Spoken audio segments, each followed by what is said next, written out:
Hello, friends. Hello, friends. We are starting a brand new series today. It came to me in the middle of the night. Rumi once said, pay attention to the midnight whispers. They have secrets to tell you. And I thought this was a pretty good secret. He said, come up with a series called Handle with Care. And this series, Handle with Care, is really going to be about learning to treat ourselves from a loving perspective. Because if we can't love ourselves, what do you think, Kaylee? Does it make loving other people pretty challenging? Yes. It's been said that the naked man cannot give someone his jacket. And I know over 2 decades of coaching people are usually their own worst critics. I've always said, no need for me to ever yell at anybody, because when you understand people's internal dialogues, all you're doing is contributing to make it worse. So this series we're going to do is called Handle with Care. And this first video we're doing is going to be based upon an amazing quote I heard from Charles Bukowski.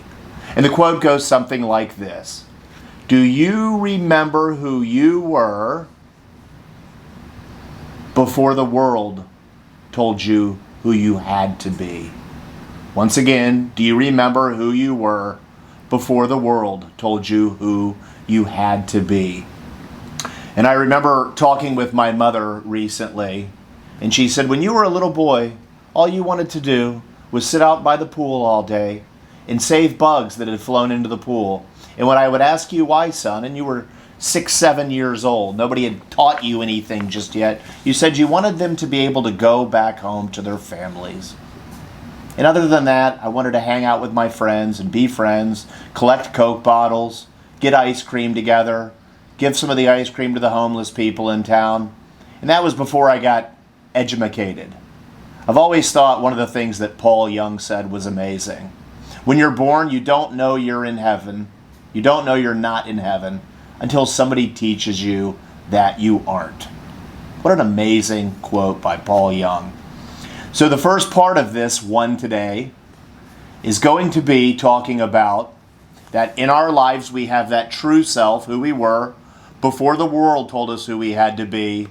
And then we watch TV, social engineering, woundedness from relationships. We start to take on that false self, that ego. So Kaylee and I have little scripts out here that we've drawn up. And just hear us out. It might seem a little strange, but have fun with us. This first little bit we're going to do are conversations that the false self kind of has.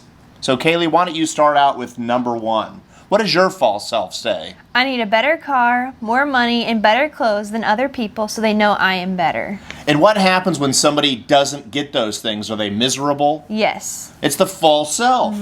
My false self says, get this, my success is based on how many nice cars I have, and also that I won't be happy if I don't have multiple big homes. And if I don't have those things, then my false self tells me these external things are what's going to make you happy. Yes. And you'll be miserable if you don't have those things that society says you need to have. Yeah. What does your false self say? I need to have a soap opera lifestyle where I get together with my friends, take pictures of my wine glasses, do shots, and complain about life. Oh, sounds like a recipe for miserableness. That false self is something very wicked. You think about that little boy who used to save bugs out of the pool, and then how people get to this stage in their life. No wonder people don't handle themselves with care. No wonder people talk to themselves critically.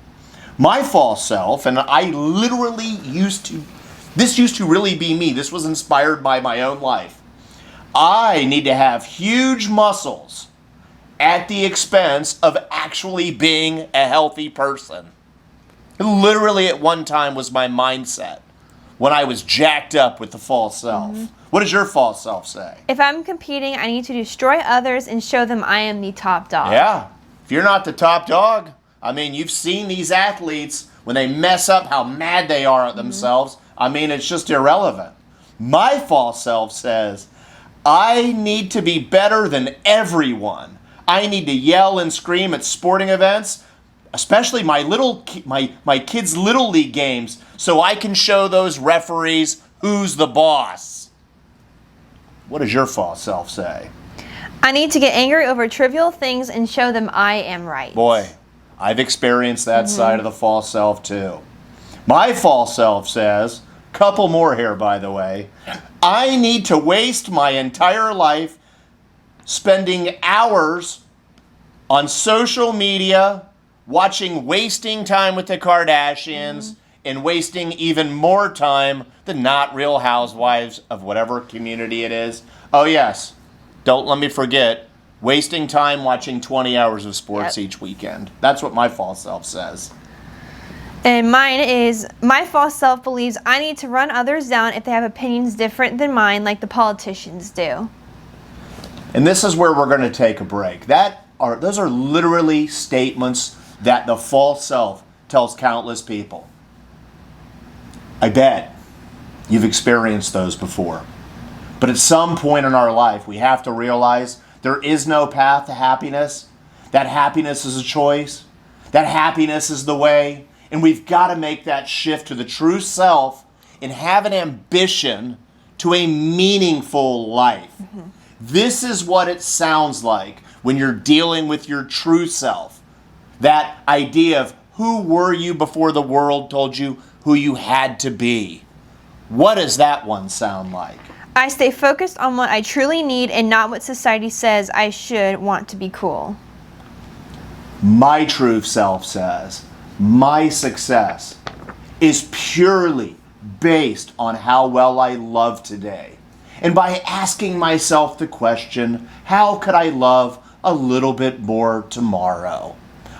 What does a conversation with your true self sound like? I have a life filled with meaning. My life mattered as I matter. My life alleviated suffering in the world. Beautiful.